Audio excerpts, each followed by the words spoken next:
Welcome back to another episode of the MacRumors Show. Hartley, good afternoon. Nice colored hoodie you've got there. I see we both Thank you. decided to choose very bright dark blue today. Great hoodie choice. And did you have a great, well, not Thanksgiving for you, but Black Friday, Cyber Monday? Pick up anything good? See any good deals? I did. So I finally impulse bought some Sonos Ace headphones, I love which when I'm Hartley hoping. impulse buys. I know that I'm so indecisive that I will prevaricate about something for months and then will impulse buy. And that is precisely what I've done here. And the idea is that they will replace my AirPods Max. I've decided to go for those instead of the USB-C variant of the AirPods Max because ever since I've been having issues with my AirPods Pro, which I've talked about quite extensively over some previous episodes, I've been far more reliant on my AirPods Max. But this also means that I have been in quite a lot more physical pain. And I don't really want that. I want a much more comfortable set of headphones, but still with a decent feature set, good active noise cancellation. And you've had nothing but good things to say really about the Sonos Ace. So I think it was time I got a good deal. So that's my plan. I do really like it. You should also get a Sonos soundbar at some point. Do you already have a soundbar for that TV behind you? I don't. I actually, the main reason is because when I watch TV, I mainly have got in the habit of watching with over-ear headphones. Oh, well, there you go. So I probably will end up doing that anyway. But I think the switching feature between the soundbar and the Sonos Ace is very cool. So at some point, I probably will pick one up. I was going to say, if you ever want to break from using your headphones, you want to toss it onto the sound bar, you can do that, and then you can flip back. That's why I really like it. And then they just sound good, and they look good, and they're very lightweight and comfortable. This is not a Sonos ad, by the way. Just thought it would be really good to express how good they are, because honestly, they are really good, and I think they're vastly underrated in some aspects.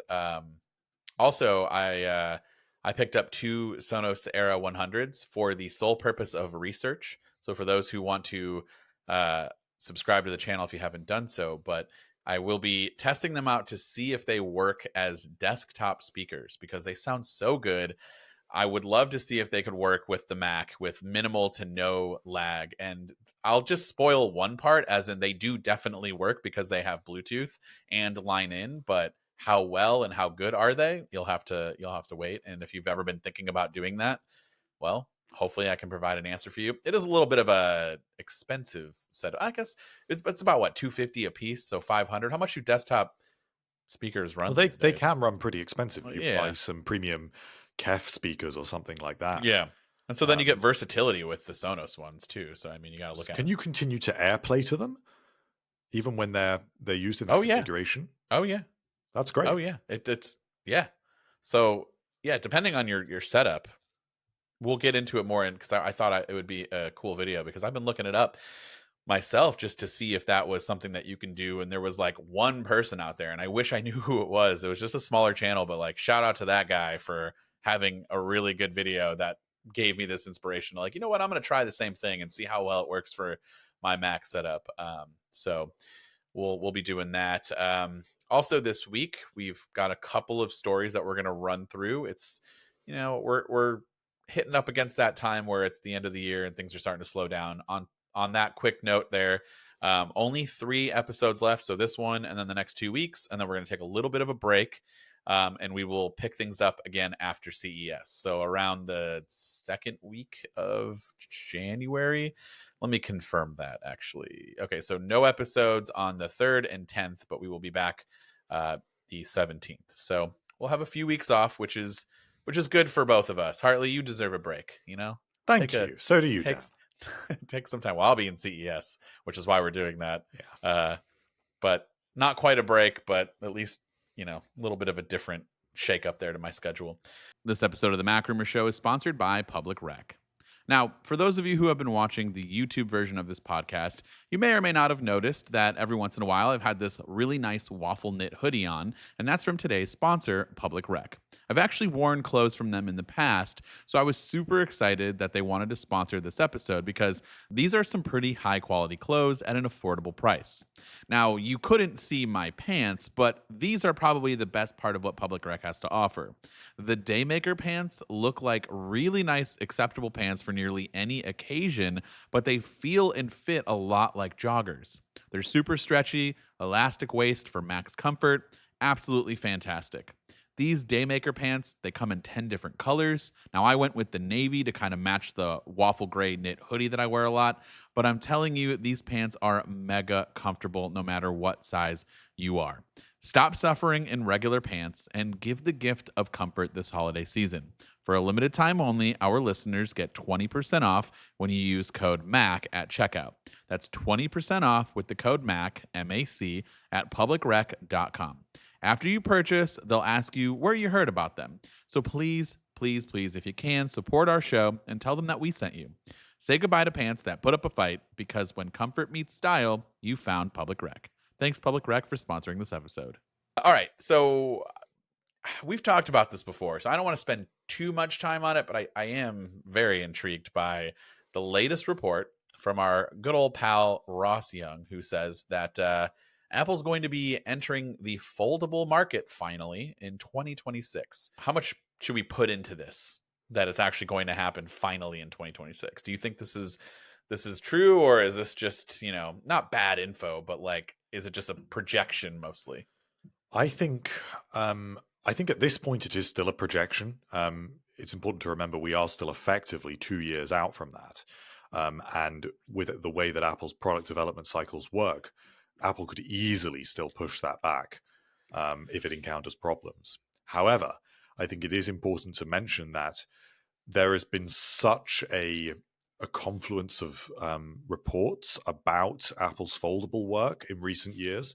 And I think actually that has sort of quietly ramped up in the background over the past year or so. They definitely appeared to go through a phase of encountering a lot of difficulties with their foldable project. And it looked like they were going to put a lot more emphasis on a foldable iPad and scale things back a little bit. But it does look like they've been talking to suppliers and they have been preparing the supply chain ready for a foldable in the next few years. So I think it is highly likely. And Ross Young is incredibly reliable. So we have to take him at his word on this one. We've had him on the podcast before. Maybe we'll have to have him on again, hopefully soon. We can talk about this even more and maybe some more projections for 2025 and all of that. But so it seems like if this is going to be an iPhone, that it's going to be more of a Samsung Galaxy Z Flip, more so than a fold style, where it's folding out to a bigger display. This is more of like full iPhone being cut down in half, which is probably the most practical and the one that I would really want more, because I know I would use it more, and that it just makes the most sense from a functionality standpoint. But I am intrigued just to see in general how well Apple can do with this. And what do you think would be different and hopefully better than some of the competition out there? I would imagine that front screen, when you fold it down, that has to be something. Or maybe do they even not do that at all? Maybe they don't put a screen there. I mean, I doubt it, but I could see that just being the only purpose of this is that you can just fold up your phone a little bit more, so that you have more space in your pocket. But there's got to be a screen there. You got to add something. I agree. And I think it makes sense for Apple to start with this particular foldable design as opposed to the one that opens out more like a book, because that would require more software optimization. Yes. Whereas not much you have to do for this one. Yeah, this they can just leave it alone and then focus on that front display. And I think also the familiarity of the iPhone is retained. If you took your iPhone 16 Pro Max right now and folded that in half, that's basically the sort of experience I imagine you would get from this device. And I think that when Apple does move into a new design or a new area like this, it definitely likes to retain elements of familiarity because the brand is so powerful that users will associate this with being an iPhone if it folds that way, I think, rather more strongly than if it were to fold like a book. I fear that that front display software though is going to be like basically an Apple Watch kind of style there.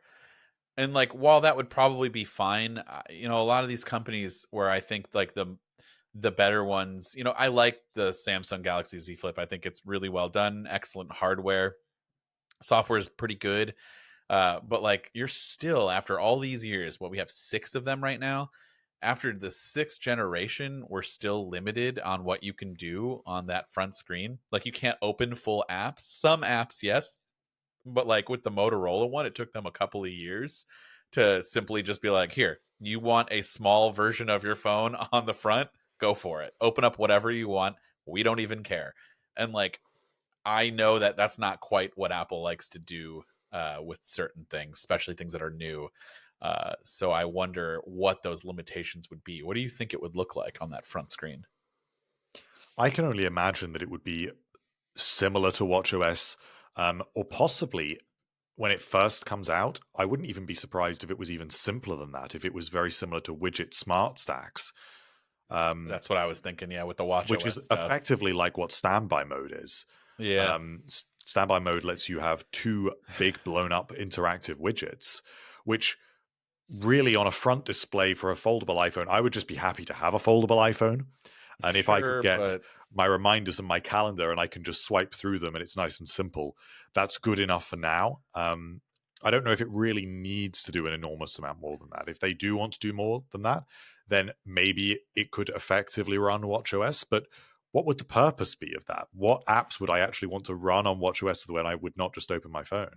well, okay. So the basics, in my opinion, that need to be done would be some sort of way to quickly respond to messages and the ability to type it out. So that would be something that I'd want to do. If I don't need to open up my phone to just get like like a quick message spun off, like I think that would be great.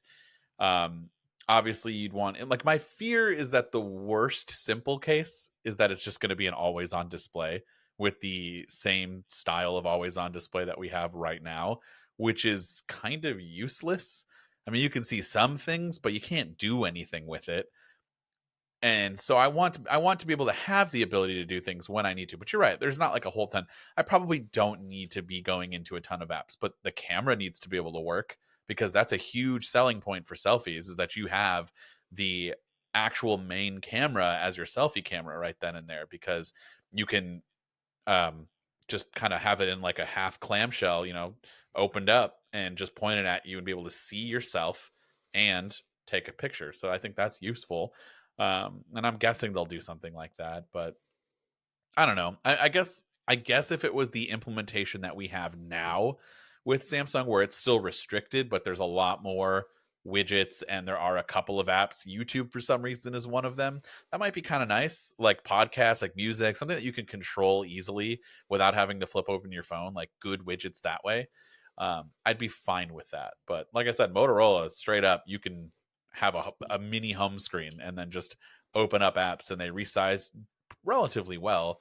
Do we need that for every app? No, but uh, yeah, that's where I'm at with it. I just want to see something. I just want some kind of new device from I Apple think the like that. timing will be right for it.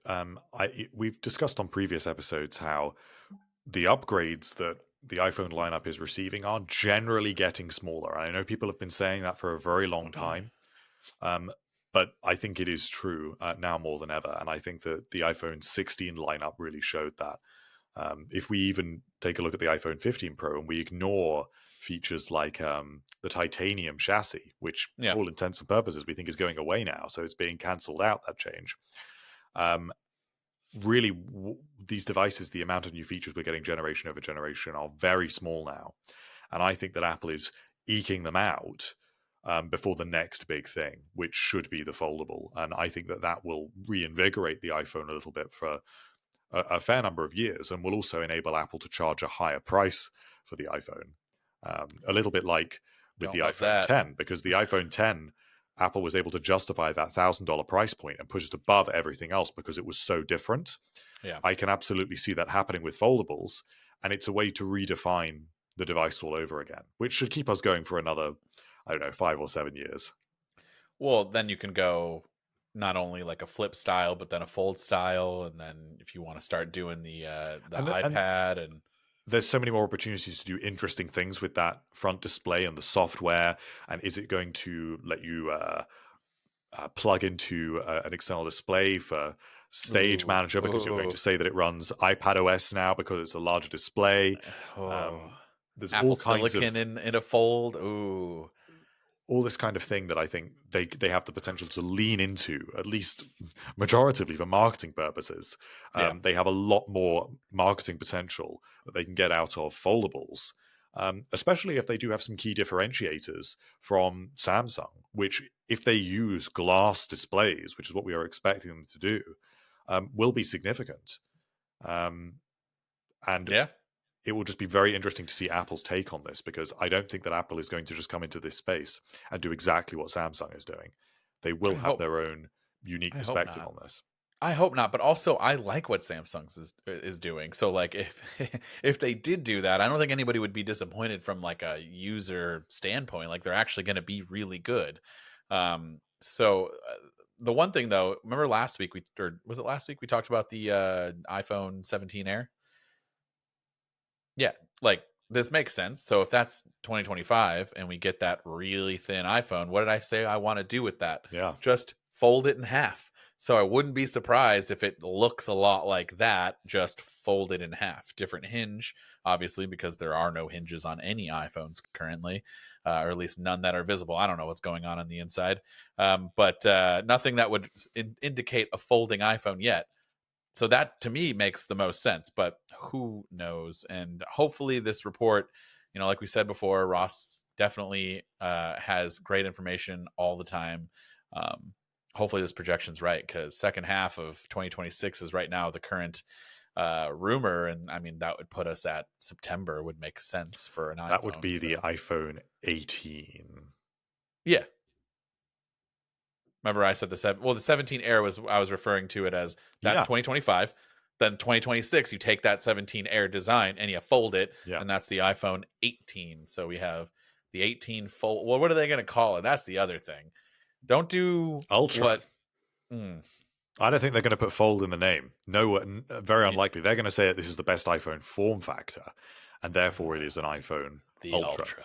So you'll have the iPhone 18, the iPhone 18 Air. I wouldn't even be surprised if by then they align the 18 models to be the same design that was introduced with the 17S. So you will have the iPhone 18 Air, but in two display sizes. And then you will have the Hmm. iPhone 18 Pro, the iPhone 18 Pro Max, and maybe above that, the iPhone 18 Ultra, which folds. Interesting. Yeah, the naming is going to be everything there, because if you don't think they're going to do fold, then I don't know where they go. But as long as they don't do what Pixel did with it was the Pixel Fold, that was fine. We were okay with it. And then they were like, you know what? Now it's the Pixel 9 Pro Fold. And we're like, wait, what? Where did that come from? So we'll see what happens with that. Um, yeah, that's Apple's current foldable rumor there. And then we had, okay, so last time we talked, I want you to clear some up because I'm confused, and perhaps maybe you are as well, in which case that'll make me feel a lot better. Last time we talked about Apple's 6.7-inch or 7-inch smart rectangular, whatever it was going to be, or square display, um, for this command center, right? Now we're getting reports from Ming Chi Kuo that there's a new HomePod that's going to have a display. Like, and before I thought it was pretty like clear that like, oh no, it's not going to be a HomePod. It's just a display, right? So now what is happening? Are these two different products coming out in 2025? The rumors suggest that they are separate products, Okay. and both have been rumored for quite a long time. It's just a little bit strange to me with the timing. And it's strange to me because I don't know how Apple would easily market these devices alongside each other at the same time, because they are both rumored to come out in the second half of next year after WWDC. So that is two separate smart home devices running this new software, both with Yeah. 7 to 8 inch displays at the same time. So you're confused too, is what you're telling Well, me. I wouldn't say I'm confused. what I'd say is that it's interesting Uh, that these sounds reports are confused. circulating simultaneously, and they have been for a very long time, because we actually were expecting this HomePod with a display to come out this year. We've even seen the components for that leak ages ago, and it Okay. just looks like the current HomePod, but with a new piece of top glass on it that includes an LCD display. So that's been in the works for a long time, and that sort of disappeared until we got these most recent reports that now suggested that was delayed until late next year. It just is interesting to me that that is the exact same time period that Mark Gurman is saying we are getting this square command center with a very similarly sized display.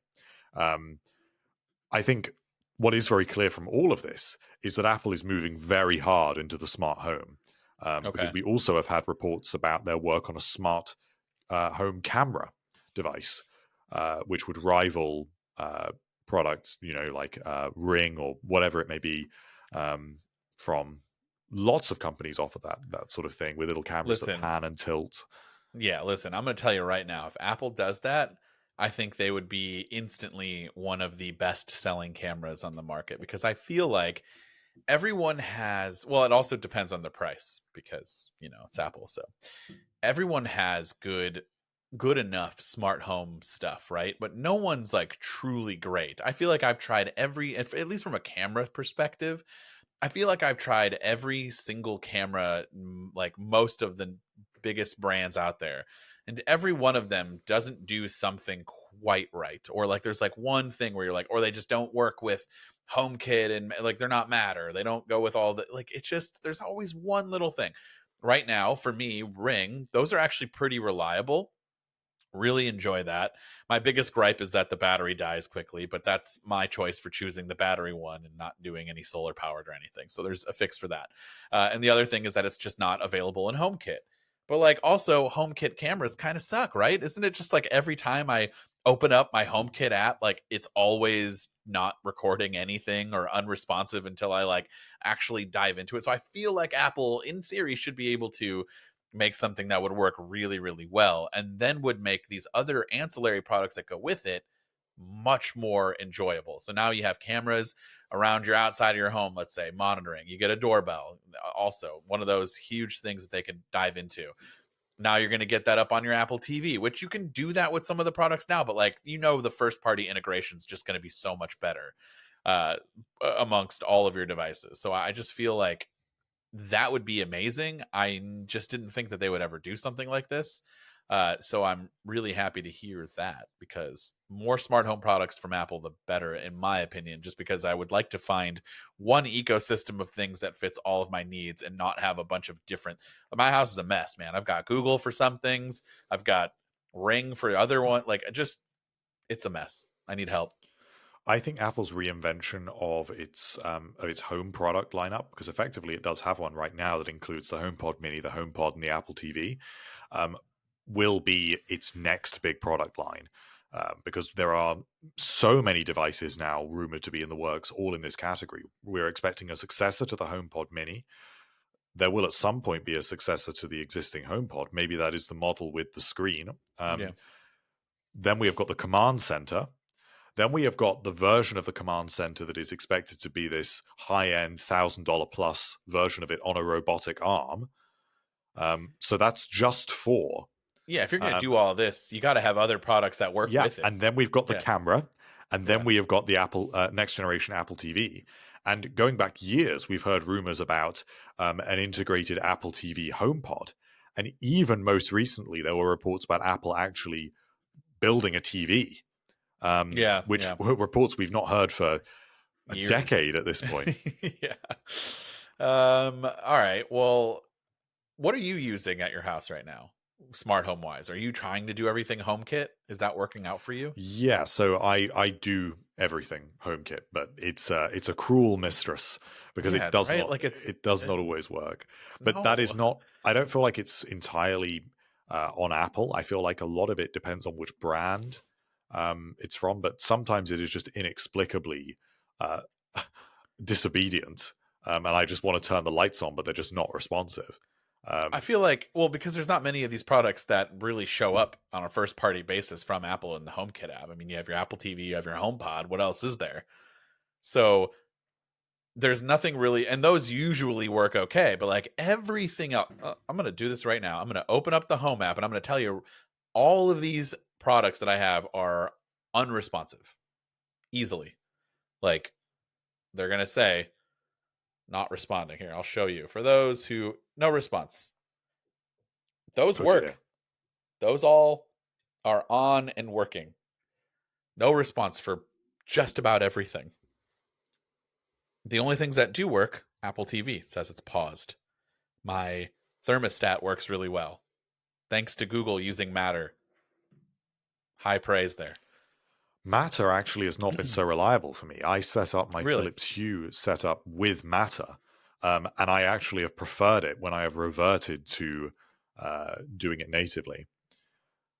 But I don't know if that's just how they've integrated Matter. I think it's been a little bit of a bumpy integration. And by all means, my smart home setup works well enough for me, and I'm pretty happy with it. It works most of the time. I've got my smart thermostat and my underfloor heating. I've got a lot of Philips Hue, and then I've got my Apple TV and my LG TV in there as well. I've got a Sonos speaker, HomePod.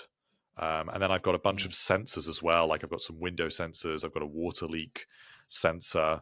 I've got an Aqara camera. So a range of accessories, and they work pretty well for me. The AirPlay stuff works fine. Like Sonos would be fine. That's not an issue. It's just I think that smart home stuff can become an obsession, and you can spend way too much time setting stuff up, and it's so hard to get it all perfectly optimized to what you need, and it encourages you to spend time thinking, oh well, at this hour I want my lights to be 5% brighter than at this hour.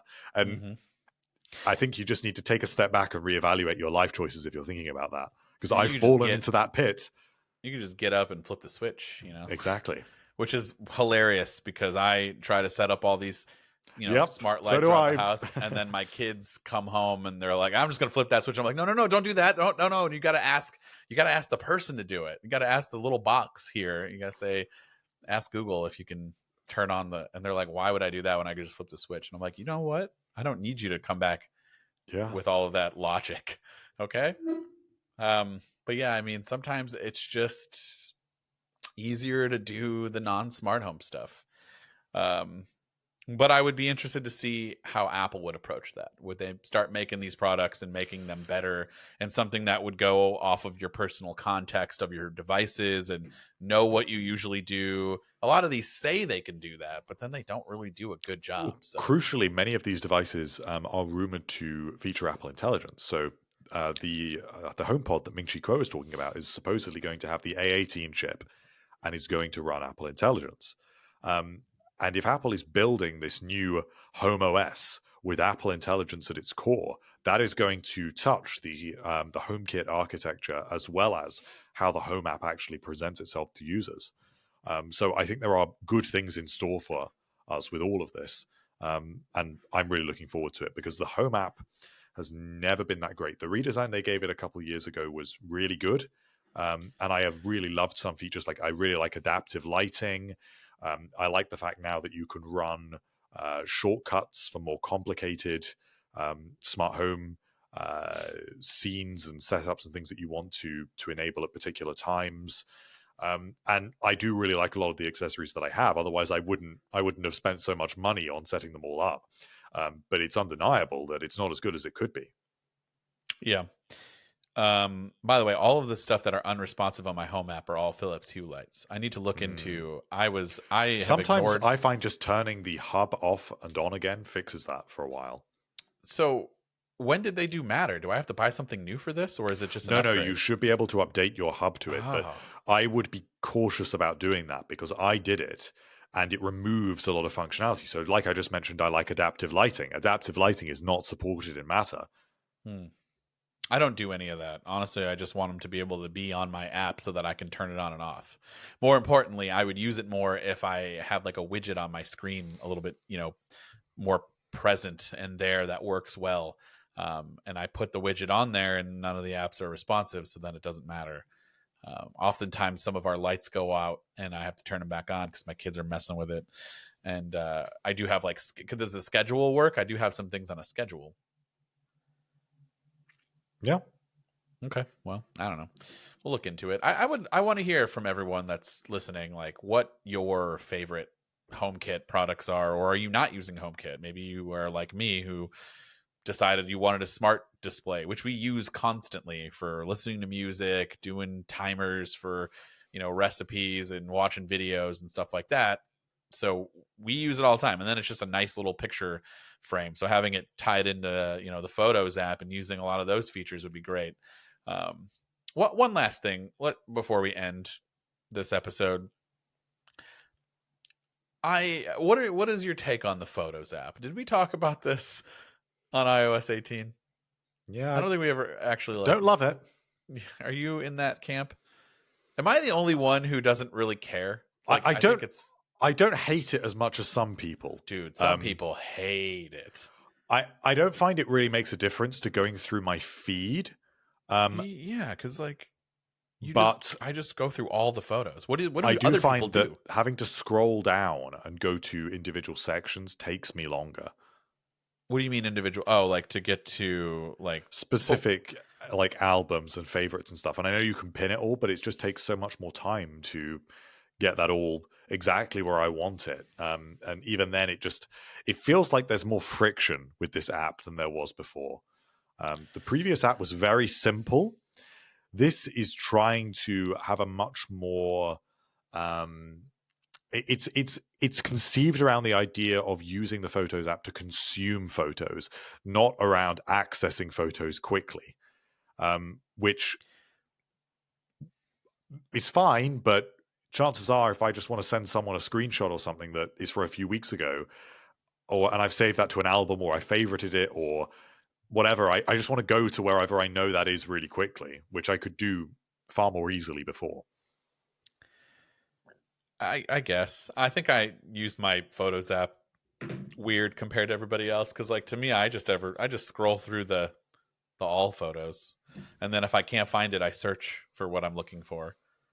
And the search is getting better too, so that's always nice. But I literally just search for like search is getting way better.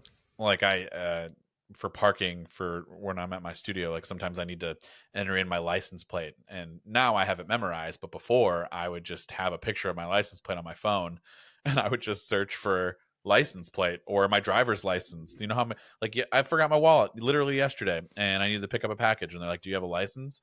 And I was like, "No, I don't, but I think I have a picture of it on my phone." And the way I found it was just searching for license or ID, and it shows up. So like, otherwise, maybe screenshots would be the only thing that I need to get to quickly. And so maybe I need to like fidget around with that and move it up. But I only ever just scroll through endlessly on my all photos. And if I know it's in like a certain month, I just go up to that month, or, I don't know. So like, to me, it never really like, oh, this seems the same to me. What is everybody like going on about? But I know the bottom of it is different. And if you're somebody who used those sections, that I guess I understand. Shameless plug. I'm going to be doing a video on how to like make it a little bit better. So go watch that if you're somebody who hates it. But all right, well, that's about it. Unless you have something else you want to run through for the week. I think in the next couple of weeks, we're going to be talking about what we've had all year round. I would love for people to send in their thoughts about their favorite Apple product that came out this year. Maybe if you picked up a Vision Pro, what your thoughts are on it. Maybe we'll read some of that on the episode, and then we'll look ahead in the final episode of the year to what's coming in 2025. All right. Catch everybody in the next episode.